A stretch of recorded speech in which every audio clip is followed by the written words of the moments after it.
When I work in the city, I've developed a gloriously unhealthy habit of picking up a Queen Amman donut and caramel latte on my way into the office. It's a lot of sugar, but man is it good. If you're new to this channel, hi, I'm Beck. If you've been around for a while, welcome back. I hope you enjoy the latest chapter of my life.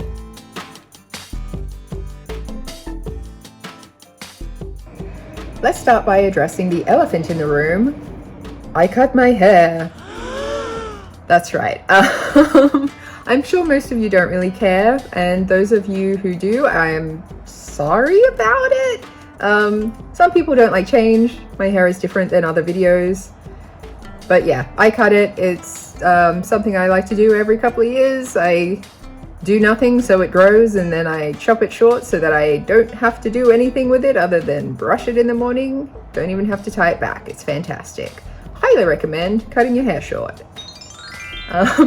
In news that is actually news, my sister and her husband welcomed a beautiful baby girl into the world a couple of weeks ago, and I was very lucky to go and see her in the hospital. It's a funny story. So the way that I found out my sister was pregnant was the present from her and her husband that I got for Christmas was a box that when you take off the lid of the box, it said shh on a big piece of paper, indicating not to tell everyone what's inside the box. And when I removed that piece of paper, there was a jumper inside, and embroidered on that jumper, very subtly, said Auntie Beck. And that's how I found out I was going to be an auntie. At the time, it was summer, Christmas, very hot, so I didn't have any opportunity to wear it. And something weird happened in my brain where I decided that if I wore it before the baby was actually born, it would be a jinx. So as the weather got really cold and I started wearing jumpers, I religiously did not wear this jumper until the baby was born, and then it was a problem-free birth. I won't go into details, that's none of your business, but healthy baby girl born, I'm allowed to wear the jumper now. And so I wore that jumper to go and meet her for the first time, and oh, she's so beautiful. I'm gonna go see her again this weekend. There's been a few weeks between obviously when she was born and now. I haven't seen her at home or at my sister and her husband's home. I wanted to give them that time to acclimate to their new life, and I've been in touch with them, checking if they need anything. Obviously, they've also got my mum and stepdad who live quite close by. I mentioned that in a previous video, and they've babysat a couple of times just to allow for a little break and things. But yeah, I'm an auntie, and I'm so happy and excited about it, and just she's such a beautiful girl. I'm so proud. Yeah. For those of you who aren't baby people, that's fine. No more baby talk from me until maybe next video. We'll see. Probably I'm gonna keep it to a minimum. If you're not a baby person, I'm hoping you're at least a cat person, because if you don't like little fuzzy babies, then you should probably just unsubscribe, because there's a lot of cats in my videos, and hopefully one day there will also be puppies. That's a little bit further in the future, but for now, here are some shots of my cats being super snuggly, because A, they're cats and they like to snuggle, and B, the weather has been so cold that they're doing whatever they can to steal our body heat, and I am not complaining about that. Poppy has taken to getting on my lap even when I have a laptop there. She's very much move everything out of the way. I am here, please make room for me. Whereas Panda has trained me so that if I have a blanket over my legs, she will approach and just sort of paw at my knees, which is a sign that I need to lift my knees, allow her into the cave that has now appeared, and then she'll just hide under the blanket until she feels like coming out, which is usually an hour, if not a couple of hours. That said, she has decided that Cam is, especially when he has a fluffy blanket on top of him, the chosen one. And it is so adorable when she gets on his lap and he's chuffed about it and she's chuffed about it. He's very good at giving the little chin scritches. So she usually comes up to him for the little chin scritches. Normally it's on the side of the sofa. Pandas not usually want to sit on someone's lap, but everyone makes exceptions. So that's some exciting news from this household. Not exactly the same as like having a baby or something, but you gotta appreciate the babies you got, you know? I've been converting DVDs that I got from my mum of home movies, and I know I wasn't going to talk more about babies, but this doesn't really count because now we're adults. So when I've been watching some of these movies and seeing my sister and I as babies and young children, and sort of thinking about how my niece is now going to go through those sort of rites of passage, like we'll be recording her at Christmas opening her presents, just like there's footage of us when we were little opening our presents, thinking about like what her version of the Wiggles is going to be, and just like I'm excited to see all the memories that haven't happened yet, if that makes sense. It's weird, but I have also been making things in the kitchen. I made some Russian fudge, which I think it's Russian fudge because it's like hard fudge rather than squishy fudge. I don't really know the difference. Tell me in the comments if you know the difference. The recipe that I got is from a family friend. Well, is my friend's mum. So she's my friend. I'm going to say I just got the recipe from a friend who's a parental friend. But it's such good fudge. It's all gone now. I can't even hold up a piece to show you, but I did take footage when I first made it, and it came out more crumbly than it's supposed to. But that's because when I was blending it, I blended it for too long and it started to set before I got it into the pan. And then I forgot to cut it up before it had fully set. So like you're supposed to put it in the pan and then put that in the fridge so that it sets to almost hard, and then take that out and cut it while it's still a little malleable but holding its shape, and then put it, anyway, it was delicious and it's all gone now. A lot of it was little crumb pieces, but there were some decent sized blocks and I'm happy with that. So I also made my special spaghetti beccanes. That's right, I put my name in it. Really just bolognese sauce. It was a family recipe. I don't know if it was originally mum or dad's recipe, but I bastardized it to the point that it's cannot be called their recipe anymore. It's my recipe now. I think the main changes were adding wine and sriracha sauce, which is weird because usually I don't like spicy things, but it needed just a little extra kick. We had dinner, Cam and I had dinner with some of our friends the other night, and one of them has a brother who lives in Portugal, so they go and visit him semi-regularly. I don't actually know how often they've been. I know they've definitely been more than twice. If you're watching this, Sarah and Amanda, if you're watching this and I am wrong, tell me in the comments, how often do you go to Portugal to see your brother? Well, Amanda, how often do you go to see your brother? And Sarah, how often do you see your brother-in-law? But I digress. The point is they made this delicious multi-course meal, and I didn't record most of it, so I can't show it to you. But the first course was something I can't pronounce, and I'll put the name here, but it sort of translates to flaming chorizo. Oh, it's so good. It's so impressive to watch, but then also the texture of the chorizo afterwards is really delicious. And again, I don't really like spicy things, but this wasn't too spicy. It was just yummy. So delicious. Another fun time that Cam and I had recently was going to the Harry Potter Forbidden Forest experience. And I'll put some footage up of what it looked like here, because I did take a lot of footage as we were walking through the forest. It was very impressively done. I really liked it. The only complaint that I had really was that I think both of us were expecting there to be a lot less people. When you book your ticket, it's $90 per adult, plus I think if you book the parking online, it's a bit cheaper, but it's like $20 parking as well. And so when you're booking, it has like an allocated time that you walk through the forest. And from that context, I had assumed that there would be small groups that were allowed to go, where maybe like we had an 8 o'clock allocated time and we could show up earlier, and we did. I'll get into that in a second. But like, I was imagining that like the 8 o'clock group would go to like the ticket scan people, and they'd let you go in maybe like 5 minutes apart from each other, so that you're experiencing this forest walk with the lights and everything semi-alone.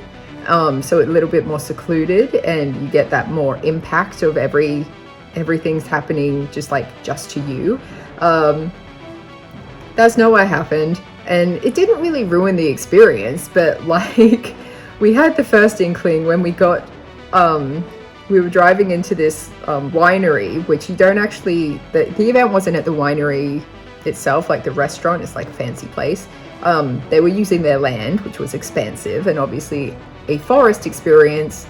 All of it was in a forest, and they had a village that you could go to before your forest walk, where they had all these food places and like Harry Potter themed foods and things, and that was really nice. And we didn't have to line up for the food at all, so it was sort of like, even though there were a lot of people, there was a lot of like well-structured staffing in place, and everything happened really quickly, and it was done in a way where it's like you're not waiting a really long time for anything. So I think that made it okay that there were so many people, and also just like it created an atmosphere of excitement, because everyone, like from adults to the little kids, were like, yay, this is fun.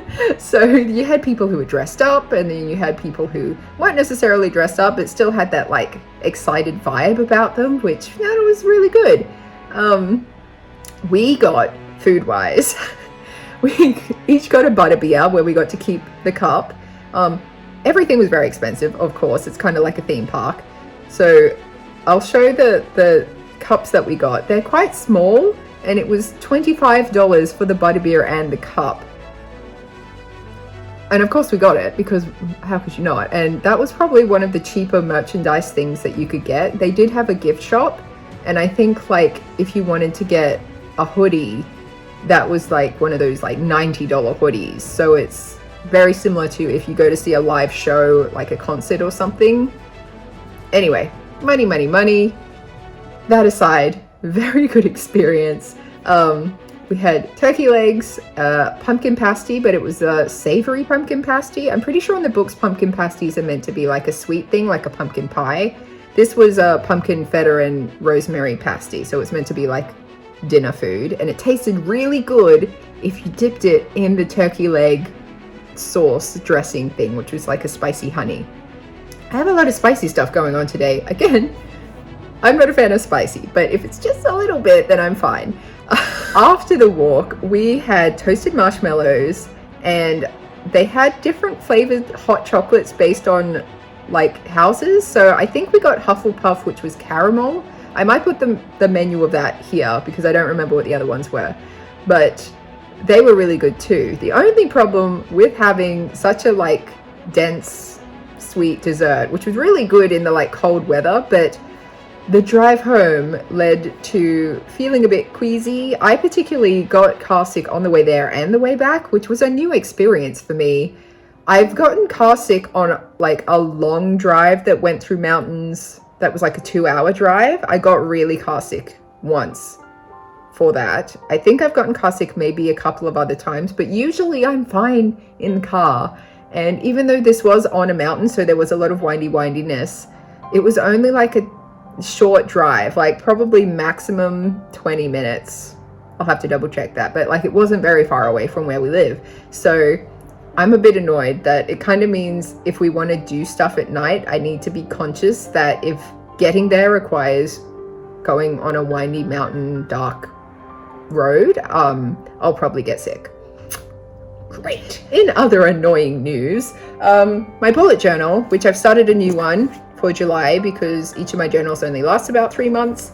I had a whole thing with the stickers where usually I use washi sticker pages, so like they're very thin. If you look at, I'm trying to pick one where you can't see my secret information. Okay, so see, you can see the dots through the paper here, and there's barely any like step. It's so thin that it doesn't change how thick the paper is in total. I ran out of that kind of paper and I thought I was ordering more. Turns out I was ordering just washi paper, which is not adhesive. And if you put glue on the back of it, it just makes the ink on the other side run. So if I print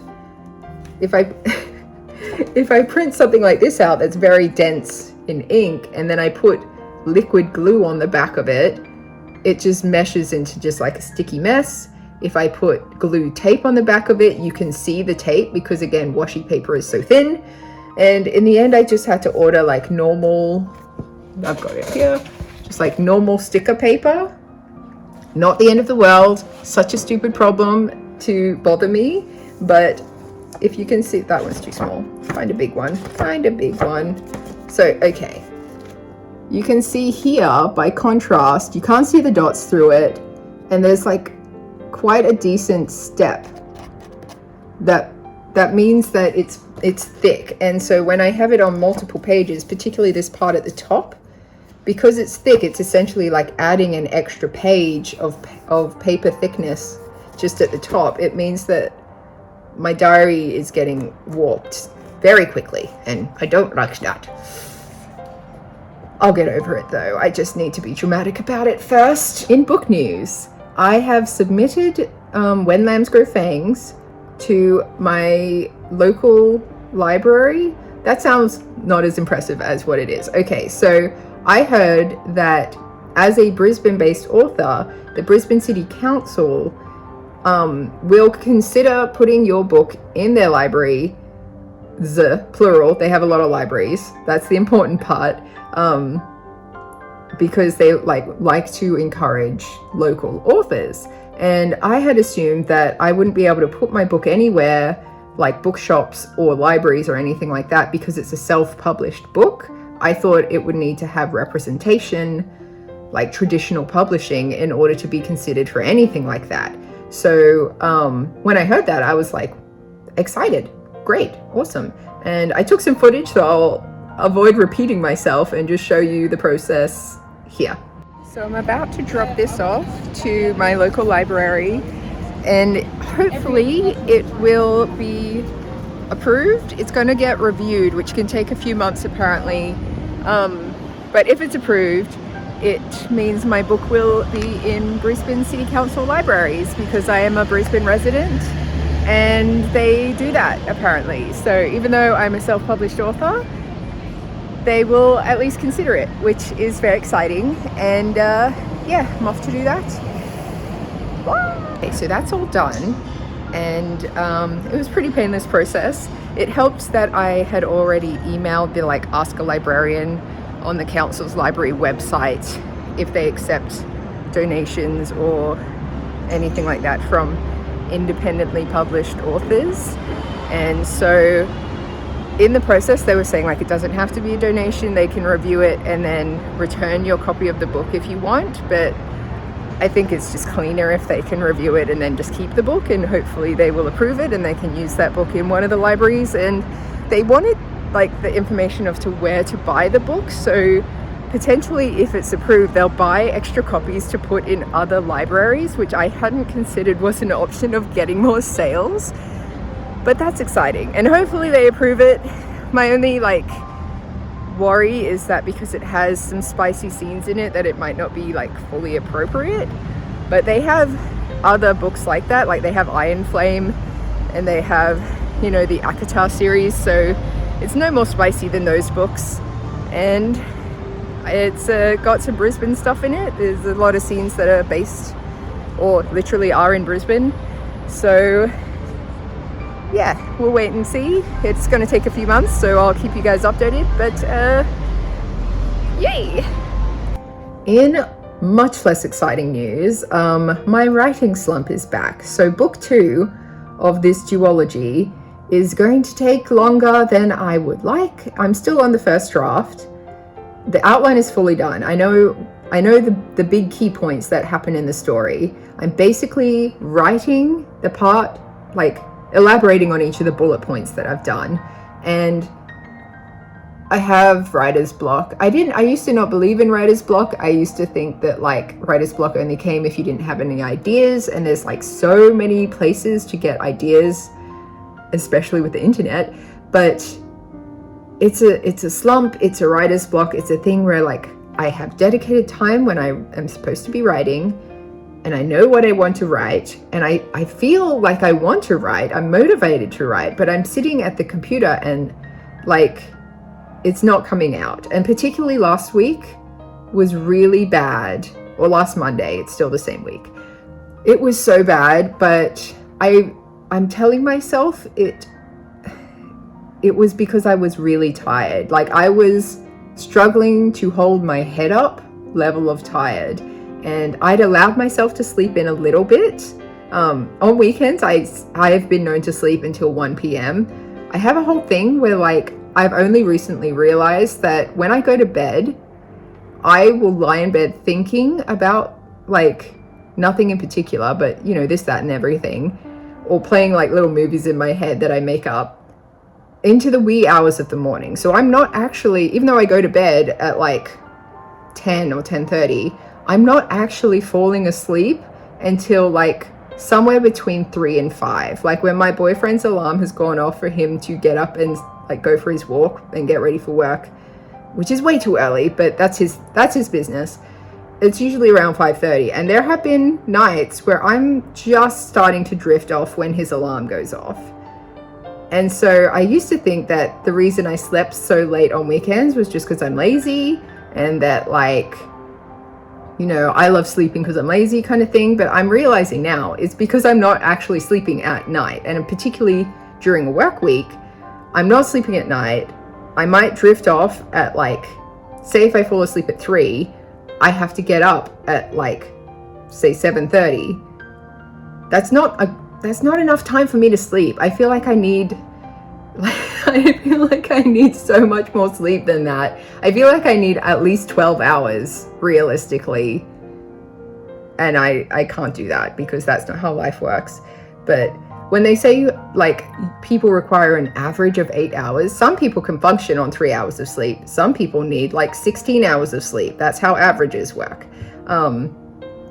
I've gone on a weird tangent, but my point is I'm having trouble getting my words out. And if you have any pearls of wisdom to offer me, I would greatly appreciate it.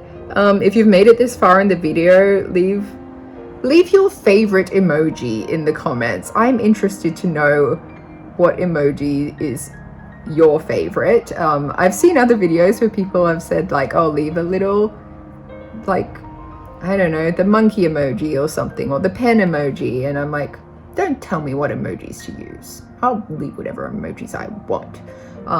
So yeah, leave your favorite emoji and some advice as to what I should do. I'm of two minds about it. There's the side of like in Studio Ghibli, one of the movies, Kiki's Delivery Service, when she's having kind of like witch block and her magic's not flowing through her as it normally would, the advice was to like stop trying, go outside, take a walk, do literally anything other than the witchcraft that is not coming to you. And once you've had a proper rest, it will come back to you and you'll have it and it'll be great. The other side of that is I'm really worried that if I lose momentum of like not at least trying to write on a regular basis, it will become a thing that's like a big deal. So just opening the document will become, there'll be like a mental barrier of like, okay, well, if I'm opening this document, I'm committing now to picking this up again. And like, I don't want to put it down in the first place, but it's that thing of like, the longer you go without doing something, the more of a big deal it is when you finally do it. Whether it's like my drawing, that I'm trying to draw more regularly so that I'm less precious about each drawing that I do. And that way I feel like I'm doing much better drawings, just because instead of being like, oh, well, this isn't exactly perfect, so I can't publish it, and this isn't, I'll just publish my sketches. I'll just publish like whatever. It's allowed to be bad. It's art. And if I find that like there are sketches where I'm like, I don't love it, but I like the idea of it, then I can polish it and then I can make it better. But it's that whole concept of like, you can't fix a blank page, like you can't edit that. So do it messy, do it bad, and then fix it later. That applies to art, it applies to writing, it kind of applies to everything really. But like, I'm having trouble getting the crappy version out on paper or digital paper because I'm typing it. But like, what do I do to just get it out of my brain? I know the idea is like, just write it poorly and then you can edit it later. But then when I'm actually writing it, if I'm writing it poorly, it makes me angry and it makes me want to stop writing. So I need to have the vibes flowing through me, and I don't know how to get those vibes back. Maybe part of it is I'm currently reading a book where I don't like the writing style, and so I'm feeling uninspired, because often I'll be reading a book there where I'm like, oh, I really like this, I like the vibe of it, I like how I'm feeling as I read it, and it's very like immersive. Whereas the book I'm reading now, I'm not going to tell you what it is right now, I'm going to do a book review later. The story so far is decent. The way it's been told is like you're trying to read through a blurry lens, like the author is intentionally making it difficult for you to understand what's happening. I'll leave it at that. It's just, there's a lot of stuff, there's a lot of writing styles in there that I hate, and so far no tropes that I hate, which is interesting because usually I'll be reading a book where I'm like, oh, I don't like this cliche of them like, oh, only one bed. I'm fine with that cliche, but like, you have to do it well, because if it's that thing of like, oh, there's only one bed, so I guess we'll hook up, that's annoying. That's stupid. Like, if you've got two adults, which I hope they are if they're hooking up, and you're sharing a bed, but in all other contexts they hate each other, two adults are perfectly capable of sharing a bed. It's not a sexy scenario if you hate each other, it's just annoying. So like, anyway, going on a weird tangent, and I'm going to end the video now because wow. Thank you for watching. I hope you enjoy these vlogs, and if you do, subscribe and like and share it with your friends or whatever. If you don't like them, send this to your enemy. Make them watch the whole thing. Hey. Anyway, I'll catch you next time, and have a good day. You're being cute and weird, honey. Just how we like it. She hit herself in the face with her tail. She's like, I'm going to pretend like no one saw that. I'm going to keep staring at the door. I saw it. Hey, I honey. saw it pop. Hey, honey, we love you. Look at her face. Hi. Are you waving with your tail? She's like, I'm so perturbed right now. I'm so perturbed.